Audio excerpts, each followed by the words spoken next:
আপনাদের ভাই কোনো কথা বললে আপনারা বলেন আওয়ামী লীগের বিরুদ্ধে, বিএনপির বিরুদ্ধে। আসলে আমরা কারো বিরুদ্ধেই না, আমরা দেশের পক্ষে যেটা ভালো সেটাই বলার চেষ্টা করি। এই যে সংসদে আমাদের জনাব তারেক রহমানকে প্রধানমন্ত্রী হিসেবে আপনারা বসাইছেন, এই ভদ্র সংসদে কাজ কি করে? উনি সংসদে টেবিল চাপড়ায়, ওই সালাউদ্দিন সাহেব উনি পয়েন্ট অফ অর্ডার কথা বলেন, সংশোধন নিয়ে কথা বলেন, সংবিধান নিয়ে কথা বলেন, ওনার কথার ভিত্তিতে উনি বসে বসে টেবিল চাপড়ায়, মাঝে মধ্যে মোবাইল দেখে, মাঝে মধ্যে মিটপিট করে হাসে, মানে এছাড়া ওনার কোনো অ্যাক্টিভিটিস নাই। একটা রাষ্ট্রের সরকার প্রধান সংসদে কোনো টুর শব্দ নাই, কি উঠে কি বলবে, কি করবে না করবে ওনার কোনো মাথা ব্যথা নাই। দেশ কিভাবে যাচ্ছে, কিভাবে চলতেছে, উনি কোনো কিছুতে কোনো কিছু না। দেশের একমাত্র এখনকার সমাজে, এখনকার সময়ে একমাত্র যোগ্য ব্যক্তি হচ্ছে স্বরাষ্ট্রমন্ত্রী জনাব সালাউদ্দিন সাহেব। উনি সমস্ত কিছু বিএনপির এ টু জেড, কিভাবে চলবে, কিভাবে খাইতে হবে, কত ডোজ খাইতে হবে, কখন খাইতে হবে, রাতে ঘুমানোর আগে খাইতে হবে না ঘুমানোর পরে খাইতে হবে, সমস্ত কিছু উনি প্রেসক্রিপশন করতেছেন। তো তাইলে এইরকম একটা লোকরে এখানে বসে রেখে দরকারটা কি? ওনারে এতগুলো প্রোটোকলে এত টাকা খরচ, ওনার পিছনে মাসে মাসে জনগণের ট্যাক্সের টাকায়, কেন ওনার পিছনে এতটা খরচ করা দরকার কি? উনি লন্ডনের জন্য ভালো ছিলেন, ওইখানে বসে বসে ভিডিও কলে উনি কাজ কারবার করতেন। ওইখানে এখন এখন ওইটাই করতে পারেন, ভিডিও কলে উনি মাঝে মধ্যে ডিরেকশন দিতে পারেন কি করতে হবে না করতে হবে। এইরকম একটা ইম্পর্টেন্ট পোস্ট থেকে কিভাবে একটা মানুষ কোনো কথাই বলতে জানে না? ধন্যবাদ।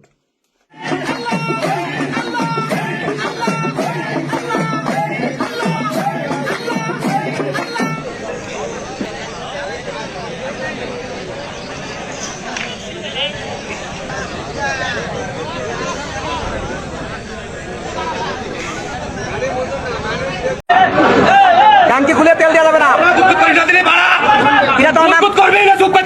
আপনার নাম কি? অত তো নাম জানা লাগবে না। আসসালামু আলাইকুম। উলট পালট হয়ে যাচ্ছে সবকিছু।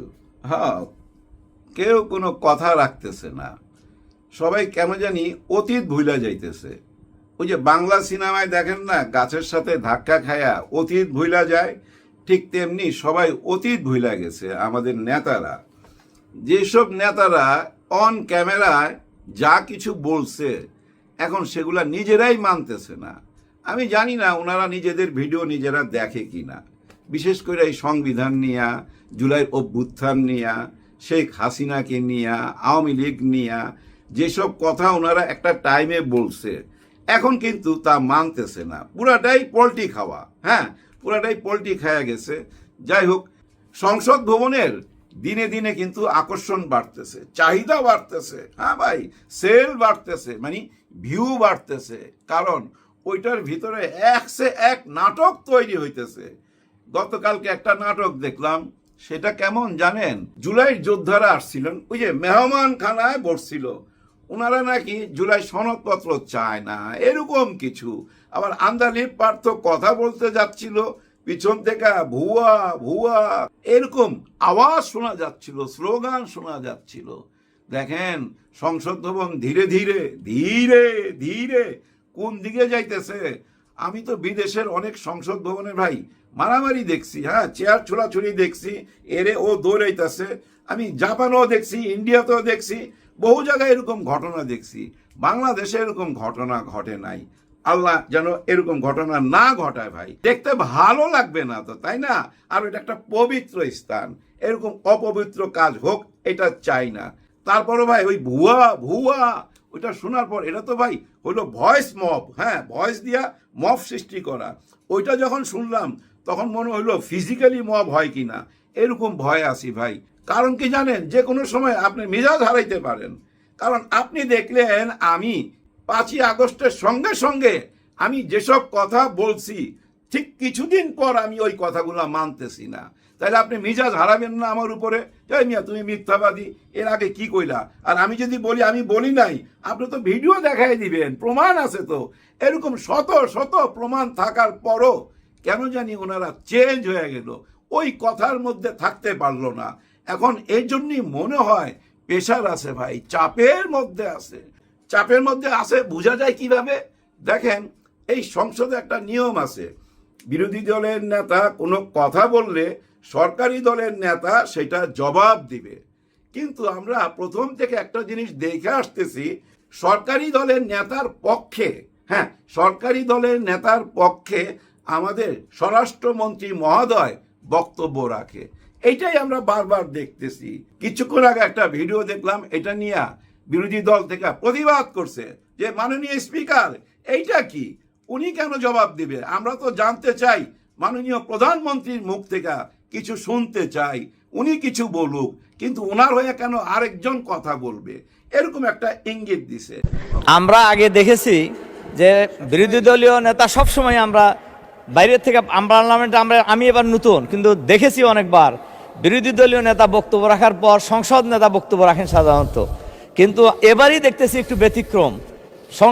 বিরোধী দলীয় নেতা বক্তব্য রাখার পরেও দেখা যাচ্ছে বিভিন্ন মন্ত্রীরা বক্তব্য রাখছেন।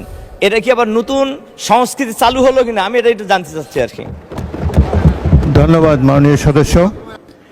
এখানে জনাব সালাউদ্দিন আহমদ সংসদ নেতার পক্ষে বক্তব্য রাখছেন। মাননীয় স্পিকার, আপনাকে ধন্যবাদ। ইয়েস মাননীয় স্পিকার, আমি মাননীয় সংসদ নেতার পক্ষে বক্তব্য রাখছি। মাননীয় সংসদ নেতা সর্বশেষে বক্তব্য রাখবেন কিনা সেটা তার প্রিরোগেটিভ, কেউ ডিকটেট করতে পারে না, এটাই বিধি। এরপর আমাদের স্বরাষ্ট্রমন্ত্রী হিসেবে একটা যুক্তি দেখাইলো, আর ওনার যুক্তিটা স্পিকার সাহেব মাইনা নিল। মাননীয় স্পিকার মাইনা ওনাকে কথা চালায়া যাইবার জন্য অনুমতি দিল। এইভাবেই সবকিছু চলতে থাকবে, এর বাইরে যাবে না। এটাই হলো সংসদ ভবনের চিত্র। এটা চলতে থাকবে ভাই আগামী মাসের 12-13 তারিখ পর্যন্ত। হ্যাঁ ভাই, ওই যে কর্ম দিবসের একটা হিসাব আছে না, যে 1 মাস লাগবে, মানে 30 দিনের মধ্যে সিদ্ধান্ত নিতে হবে। ওইটা আগামী মাসে যায়া ওই 12 তারিখ করবে কর্মদিবস হিসাব করলে। ওই পর্যন্ত ওই একই চিত্র বারবার দেখা যাবে, এর বেশি কিছু পাবেন না। এবার আমরা চলে আসি অন্য একটা চিত্রে ভাই।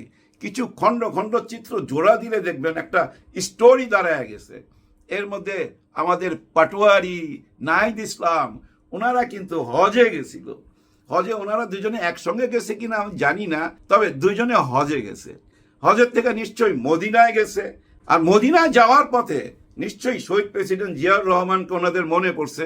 কারণ ভাই ব্রাদার, শহীদ প্রেসিডেন্ট জিয়াউর রহমান ওইখানে এত নিম গাছের চারা দিছে যে মক্কা থেকে মদিনায় যাওয়ার পথে ওই নিম গাছের ছায়ায় ছায়ায় যাওয়া যায়। আমার তো মনে হয় ওই নিম গাছের ছায়ার তলে বসা, ভাই নিম গাছের ছায়ার তলে বসলে মাথা ঠান্ডা থাকে, বুদ্ধি খোলে। ওই নিম গাছের ছায়ায় বসা কারো সাথে গল্প করছে, আলাপ করছে এই বাংলাদেশ নিয়া, মাতৃভূমি নিয়া। ভুইলা গেলে হবে, ওরা তো কিংস পার্টি। আর ওই কিংস পার্টি নাহিদ ইসলাম নিশ্চয়ই অন্য দেশের কোনো কিংসের সাথে বৈশা আলাপ করছে। নিশ্চয়ই বাংলাদেশ থেকে বড় কিংস জানাই দিছে একটু আলাপ করো। কারণ কি, কেন বললাম এই কথাটা? দেখেন, গেল হজে, ঢাকা নাইমাই এয়ারপোর্টের মধ্যে সাংবাদিকরা সব দাঁড়ায় ছিল। কেমনে জানলো জানি না, নামার পরই সাংবাদিকরা চারিদিক থেকে ঘিরা ধরলো, মাইক সামনে দিল। উনি কি বক্তব্য দিল? ডক্টর ইউনূস স্যারকে রাস্তায় নাইমা জবাব দিতে হবে কেন আমরা এই প্রবলেমের মধ্যে আছি। জুলাই সনদপত্রের কি হইল, আমাদের গণভোটের কি হইল, এই জবাবগুলোই চাইছে মিডিয়ার কাছে। ডক্টর ইউনূসকে জবাব দিতে হবে, রাস্তায় নামতে হবে। খেয়াল করেন, এ পর্যন্ত রাখলাম।